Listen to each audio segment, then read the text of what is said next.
অহনা আজ শহর থেকে গ্রামের বাড়িতে এসেছে তার বাবার সাথে। ওয়াও, কি ওয়ান্ডারফুল জায়গা। অহনার বাবা চাকরির সূত্রে তাদেরকে শহরে থাকতে হয়, তাই তাদের গ্রামের বাড়িতে আসা হয় না। সেই ছোটবেলায় কখন অহনা গ্রামে এসেছিল তার মনেই নেই। বাবা, এই গ্রামটা অনেক সুন্দর আর অনেক শান্ত। আমাদের শহরে সবসময় গাড়ি চলাচল করে, এখানে খুব শান্ত পরিবেশ। হ্যাঁ, সুন্দর তো হবেই। তাছাড়া আমাকে চাকরির সূত্রে ওখানে যেতে হয়েছে, নইলে এখানেই থাকতাম। এইসব কথাবার্তার পর অহনা আর দিলীপবাবু ঘরের ভেতরে যান। রাতের বেলা ঠান্ডা বাতাসে অহনা বাইরে আসে ফোনে কথা বলার জন্য। হ্যালো, কি করছো? কেমন আছো? খাওয়া দাওয়া হয়ে গেছে তোমার? জানো ডার্লিং, আমাদের গ্রামের বাড়িটা অনেক সুন্দর। সময় পেলে আমি তোমাকে এখানে নিয়ে আসবো। অহনা তার বয়ফ্রেন্ডের সাথে কথা বলছিল। হঠাৎ তার মনে হয় জানো, মনে হচ্ছে আমার পিছনে যেমন কেউ দাঁড়িয়ে আছে। আমি ফোনটা রাখছি কেমন? আমি এখন রুমে যাই, আমার খুব ভয় করছে। অহনা পিছন ফিরে দেখে তার পাশে কেউই নেই। ওহো, এটা হয়তো আমার মনের ভুল। অহনা ভেতরে চলে যায়, তার অনেক ঘুম পেয়েছে। সকাল থেকে জার্নি করে সে অনেক টায়ার্ড। অহনা ধপাস করে বিছানায় শুয়ে পড়ে এবং ঘুমিয়েও যায়।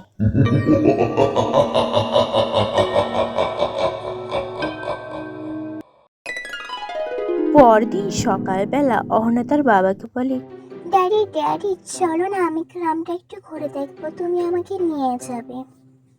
সরি মাই কিউট প্রিন্সেস, আমি যেতে পারবো না, আমার একটা জরুরি মিটিং আছে। এই রামু, আমার প্রিন্সেসকে একটু গ্রামটা ঘুরিয়ে নিয়ে আয়। আমার একটা মিটিং আছে, তুই ওকে ঘুরিয়ে নিয়ে আয়। রামু অহনাকে নিয়ে যায় গ্রাম ঘুরোতে। একটা সুন্দর নদীর পাড়ে রামু অহনাকে নিয়ে যায়।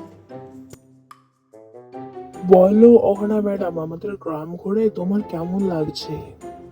রামু আঙ্কেল, এই গ্রামটা অনেক সুন্দর। আমার তো ইচ্ছে করছে এই গ্রামেই সারা জীবনের জন্য থেকে যায়। জানো রামু আঙ্কেল, কালকে রাতে আমি যেন কাউকে দেখেছি। আরে হয়তো তোমার ওটা মনের ভুল, এখানে ভূত টুত কিচ্ছু নেই।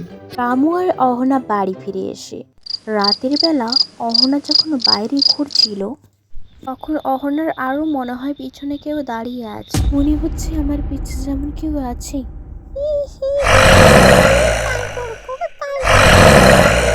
অহনা পিছন ফিরে দেখে একটা ডাইনি তার সামনে নাচছে। তোদের কাউকে আমি ছাড়বো না, তোদের বংশ আমি নির্বংশ করে দেব। সবার আগে আমি তোকে মারবো।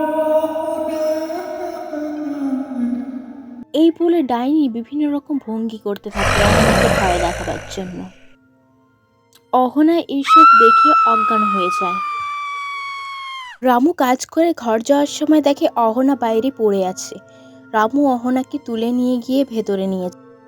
রামু অহনাকে ভেতরে নিয়ে গিয়ে সোফায় শুইয়ে দেয়। পরদিন সকালে অহনা তার বাবাকে বলে সব ঘটনা। সে একটা ডাইনি দেখেছে, ডাইনি তাকে বলেছে তাদের বংশ নির্বংশ করবে এবং তাদের সবাইকে শেষ করে দেবে। দিলীপ বাবু ভূত ডাইনি এসবে বিশ্বাস না করলেও তার মেয়ের কথা ফেলতে পারে না। মাই চাইল্ড অহনা, আমরা কালকে সকালেই শহরে চলে যাব, তুমি ভয় পেও না, তুমি আজকে রাতটা কাটিয়ে দাও। রাত্রিবেলা অহনা ঘুমানোর সময় ডাইনি আবার আসে। অহনা জেগে যায় এবং ডাইনিকে জিজ্ঞাসা করে, তুমি এরম কেন করছো আমাদের সাথে? আমরা কি ক্ষতি করেছি তোমার? তুমি কেন আমাদের পিছনে পড়ে আছো? ডাইনি বলে, ঠিক আছে, মরার আগে শুনে নে। আমি 10 বছর ধরে প্রতিশোধের আগুনে জ্বলছি। আমি আর আমার মেয়ে ফুটপাতে থাকতাম। তোর বাবা দিলীপ মদ খেয়ে গাড়ি চালানোর সময় আমাকে ধাক্কা দিয়ে মেরে ফেলে। আমার মেয়েটা অনাথ হয়ে যায়। এখন আমার মেয়েটাকে ভিক্ষা করতে হচ্ছে। আমি তোদের কাউকে ছাড়বো না। তোকে মেরে আমি তোর বাবাকে বোঝাতে চাই, অসাবধানতায় গাড়ি চালিয়ে ও যে ক্ষতি করেছে আমাদের, আমি সেটা ওই শয়তানকে বোঝাতে চাই। দেখো, আমি আমার বাবাকে বোঝাবো, আমি আর বাবাকে কোনোদিনও মদ খেতে দেবো না। আর আমি তোমার মেয়েকে আমাদের বাড়িতে এনে রাখবো। অহনার এই কথা শুনে ডাইনি চলে যায়। তার মেয়ে ভালো থাকলেই তার হলো। পরদিন সকালে অহনা শহর না গিয়ে ডাইনির মেয়ের খোঁজ করে তার কাছে যায় এবং তাকে বলে, তুমি আজ থেকে আমাদের সাথেই থাকবে। তুই আজ থেকে আমার বোন হলি। আয় আমার বুকে আয় বোন।